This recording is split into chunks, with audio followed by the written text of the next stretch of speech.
So President Biden Thanks. is not asserting executive privilege over the Trump documents sought by the January 6th committee. Listen to the top Democrat on that committee.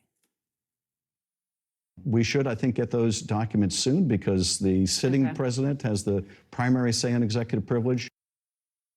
Join me now, CNN senior legal analyst Elie Honig. He's a former state and federal prosecutor. Elie, what is executive privilege? So, John, executive privilege is really one of the most controversial and high-stakes legal theories in our whole system. Generally speaking, it means that certain communications between the president and his top White House and executive branch advisors need to remain secret. They don't go to Congress, they don't go to prosecutors, they don't go to the general public. Now, executive privilege is as old as the nation itself. The first president to invoke executive privilege was the first president, George Washington. And actually, every president since has invoked executive privilege in some way or other. Of course, the patron saint, the godfather of executive privilege, is Richard Nixon. 1974, Watergate's exploding, special prosecutors subpoenas those secret Oval Office tapes, and Nixon says, no, executive privilege, I don't have to turn them over.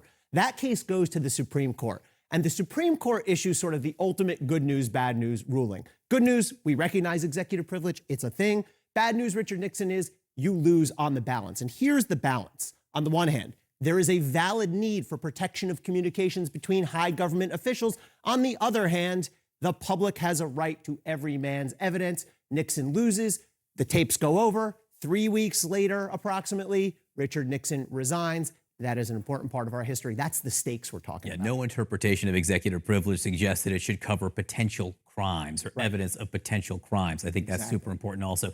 So who gets to assert it, though? Is it just current presidents, or does a former president have a right to executive privilege? So this is the question of the moment. We don't have a definitive answer from the courts. However, in 1977, the Supreme Court talked about this, actually a different case relating to Richard Nixon. And the court said, this is what we call dicta, meaning they said it in passing. It wasn't the basis, so it's not binding. The privilege survives the individual president's tenure, meaning a former president can have some interest here.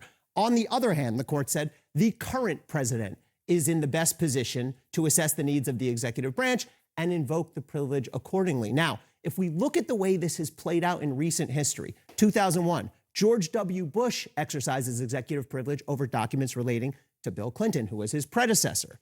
2009, Barack Obama is the president. He declines. He says no executive privilege on torture-related documents from the Bush administration. So the pattern here is clear. Sitting president. The difference is in these cases, we didn't have a president like Donald Trump, the former president, who has now said, I object. I want to invoke executive privilege. Joe Biden has said, I don't. And that's why we could be headed for a real showdown here. So where does it go? Yeah. Well, next step is right here, the federal courthouse in Washington, D.C. Important to keep in mind, by the way, even if Donald Trump can exert executive privilege, he doesn't automatically win. The court still has to do that balancing.